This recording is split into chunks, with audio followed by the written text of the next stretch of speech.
اللہ سے محبت کریں، اللہ سے پیار کریں، اللہ کی اطاعت کریں، اللہ کے بندے بن کر زندگی گزاریں۔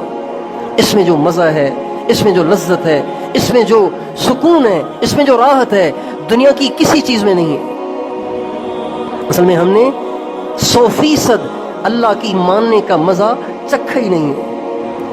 ہمیں کھانوں کے چسکے معلوم ہیں، نگاہوں سے کی جانے والی برائیوں کی لذت سے ہم آشنا ہیں، لیکن سجدے میں جو مزہ ہے، اللہ کے نام میں جو مزہ ہے، قرآن کی تلاوت میں جو مزہ ہے، راتوں کو اٹھ کے تنہائی میں اللہ سے اپنے دکھڑے سنانے میں جو مزہ ہے، تنہائی میں بیٹھ کے اللہ کی محبت میں رونے اور بلکنے میں جو مزہ ہے، اللہ کی قسم دنیا کے کسی کھانے میں نہیں ہے۔ وَحَقِّكُمْ مَا لُذَّ لِي غَيْرُ ذِكْرِكُمْ وَذِكْرُ سِوَاكُمْ فِي فَمِي قَطُّ لَا يَعْلُو۔ ایک اللہ والے کہتے ہیں، اے اللہ تیرے حق کی قسم، مَا لُذَّ لِي غَيْرُ ذِكْرِكُمْ، تیرے ذکر کے بغیر مجھے کسی چیز میں لذت نہیں آتی۔ وَذِكْرُ سِوَاكُمْ فِي فَمِي قَطُّ لَا يَعْلُو، تیرے نام کے سوا کسی کے نام سے میرا منہ میٹھا نہیں ہوتا۔ میرا منہ جب بھی میٹھا ہوتا ہے تیرے نام سے ہوتا ہے۔ آج ہم سب اللہ کی محبت سے نا آشنا ہیں، اللہ کی معرفت سے نا آشنا ہیں، اللہ کی اطاعت کے مزوں سے نا آشنا ہیں۔ نافرمانی کے مزے چکھے ہوئے نا، اس لیے اطاعت کے مزوں سے نا آشنا ہے۔ اللہ پاک سے محبت ہو جائے تو اللہ پاک کی ہر بات کو ماننا آسان ہو جاتا ہے۔ اللہ کی پہچان حاصل ہو جائے تو اللہ پاک کے ہر حکم پر اپنی جان دینا بھی آسان ہو جاتا ہے۔ حضرت سالم مولا حداد رحمۃ اللہ علیہ ایک بہت بڑے بزرگ ہیں، ان کا واقعہ لکھا ہوا ہے فضائل اعمال میں۔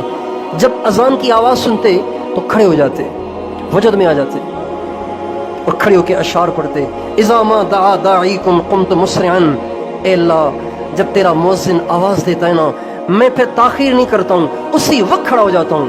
مجیبا لمولا جل لیس لہ مثل، میں اس مالک کے بلاوے پہ بھاگتا ہوں اور اس مالک کے بلاوے پہ لبیک کہتا ہوا جاتا ہوں، جس مالک جیسا کوئی ہے ہی نہیں، بے مثل ہے، بے نظیر ہے۔ اللہ کے کیا کہنے، اللہ کی تعریف کوئی کر سکتا ہے؟ اللہ کی عظمت، اس کی کبریائی، اس کی شان کو کوئی بیان کر سکتا ہے؟ اما عائشہ رضی اللہ عنہا فرماتی ہیں، ایک دفعہ آپ علیہ الصلوۃ والسلام شب برات تھی، آپ علیہ الصلوۃ والسلام میرے پہلو سے غائب تھے، اندھیرا تھا تو مجھے پتہ نہیں چلا آپ علیہ السلام کہاں چلے گئے۔ تو میں نے یوں ہاتھوں سے دیکھا کہ آپ علیہ السلام کہیں آگے پیچھے تو نہیں لیٹ گئے، تو میں نے یوں ہاتھوں سے جب ٹٹولا، چونکہ جگہ تو بہت چھوٹی سی تھی، ہاتھوں سے ٹٹولا تو میرے ہاتھ جا کے آپ علیہ السلام کے پاؤں سے لگے اور مجھے محسوس ہوا کہ آقائے دو جہاں سجدے میں ہیں، آقائے دو جہاں سجدے میں ہیں۔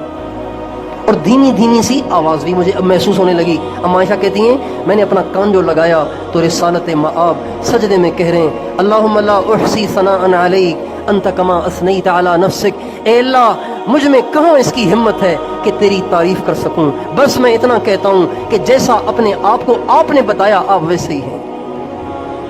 وَلَوْ أَنَّمَا فِي الْأَرْضِ مِنْ شَجَرَةٍ أَقْلَامٌ وَالْبَحْرُ يَمُدُّهُ مِنْ بَعْدِهِ سَبْعَةُ أَبْحُرٍ مَا نَفِدَتْ كَلِمَاتُ اللَّهِ۔ اللہ فرما رہے ہیں ساری دنیا کے سمندروں کو سیاہی بناؤ، سارے درختوں کی کلمے بناؤ، اللہ کی تعریف لکھنا چاہو، سارے سمندروں کی سیاہیاں ختم، سارے درختوں کے قلم گس جائیں گے، ٹوٹ جائیں گے، اللہ کی تعریف ختم نہیں ہوگی۔ آج ہم اللہ سے کیوں متاثر نہیں ہیں یار؟ ایک اسٹوڈنٹ اپنے پرنسپل سے متاثر ہے، ایک ملازم اپنے باس سے متاثر ہے، ایک غریب پڑوسی اپنے مالدار پڑوسی سے متاثر ہے، ناظم سے متاثر ہے، ایم پی ایم این اے سے متاثر ہے، تھانے کے ایس ایچ او سے متاثر ہے، موٹر وے پہ اسپیڈ سے جانے والا آتے ہوئے موٹر وے پولیس کو دیکھ کر اپنی گاڑی کو روک لیتا ہے، اتنا اس سے متاثر ہے۔ اللہ سے ہم کیوں متاثر نہیں ہیں؟ کیا اللہ سے بڑا کوئی ہے؟ آپ سے پوچھتا ہوں کہ بھئی اللہ سے بڑا کوئی ہے؟ اللہ تعالیٰ 20ویں پارے میں فرماتے ہیں، الہم اللہ، کوئی ہے اللہ کی ٹکر کا، کوئی ہے اللہ کے ساتھ کا، کوئی ہے اللہ کا ہمسر؟ جب اللہ پاک جیسا کوئی ہے ہی نہیں تو اس سے کیوں نہیں متاثر ہوتے ہم؟ کیوں نہیں ڈرتے؟ کیوں نہیں اس سے محبت کرتے؟ کیوں نہیں اس کی اطاعت کرتے؟ کیوں نہیں اس کی فرما برداری کرتے؟